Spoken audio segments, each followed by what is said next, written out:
So this theory video is about working under direction. And what this is really about is about studio survival, or how to survive in a studio environment. And it's harder than it sounds. There's a lot to deal with when you get to an animation studio. And as an animator, you tend to get a lot of criticism from a lot of different directions. And it's a good idea to know what you're getting into before you get there so that you have a better chance of being able to deal with it effectively. So the question arises, who does an animator answer to? That is to say, who are you working for and who's giving you notes or critique? And the answer, of course, is the director. And if you're lucky enough to work for a director as good as Steven Spielberg, then you're in luck. More often, you have a director who is probably not available and whose notes only get to you in a rather opaque way, filtered through other people. Unfortunately, animators tend to answer to lots of people. There's the director, there's often an animation director to answer to as well, there's often a lead animator as well. Sometimes you'll have to answer to the visual effects supervisor if you're on a VFX movie. There'll be producers, there'll be investors, there'll be people you've never heard of. There can be all sorts of people giving you notes. But part of the challenge of working on a big production as an animator is to take notes from all kinds of directions and still hold on to your original idea. Who else do you have to work with? Well, there's modeling, there's rigging, there's lighting.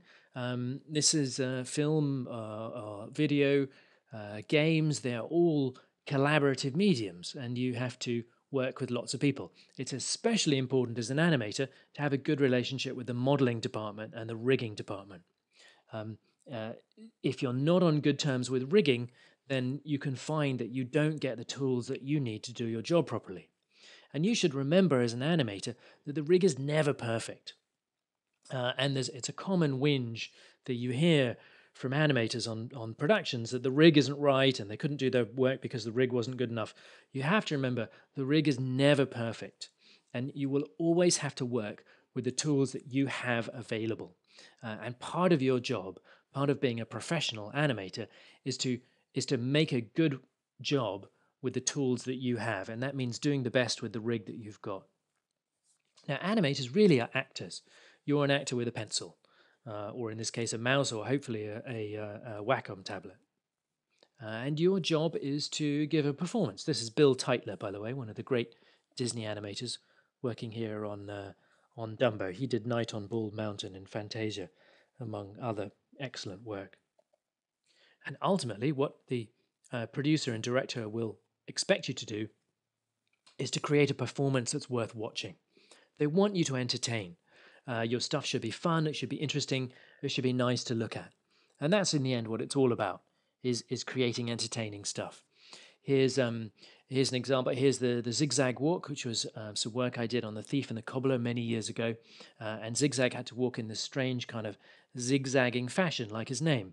And how do you get started on something like this? I mean, in this case, I was working with the director, that is to say, my father, who had a very, very clear vision for what he wanted. This is one of his drawings for the Zigzag Walk. And he basically gave me this directing drawing. So I knew kind of well, not more than kind of, had a very clear direction of where we were going with this. And a good director usually will direct the animators properly.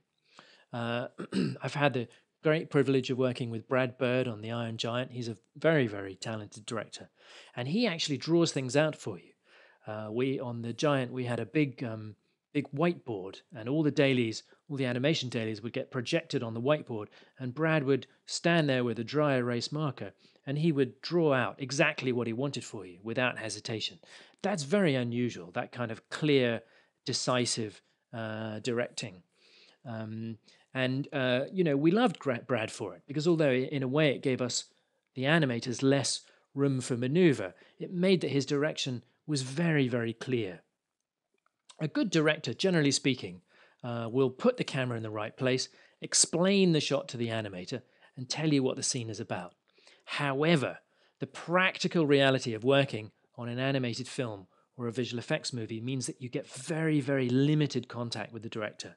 And actually, usually, none of that really happens. And usually you only really get direction when you show your shot to the director, and then they say, well, actually, what I really wanted all along was something different. One thing you have to remember is you've got to work with the soundtrack. You have to work with the actor's performance. This is the great Mel Blanc, who did wonderful voices. He did almost all of the Looney Tunes voices. He did Bugs Bunny and Elmer Fudd and all those crazy voices. He's an amazingly talented individual. Another thing as an animator that you need to be responsible for is your hookups. That is to say, you've got to establish continuity with the shots before you and the shots after you. These are the three monkeys who hear no evil, see no evil, and speak no evil. And the reason I've got there is that as animators, we tend to like to just focus on the shot in front of us. But actually, you've got to be aware of the shots on either side of you. You've got to find out who's animating them and make sure that your work hooks up with them. That's incredibly important in a studio. Also, in a studio environment, you should look at the storyboards. They can be a gold mine. They can be a really, really useful source of ideas. These are storyboards from Dumbo by the incredibly talented Disney artist Bill Peet.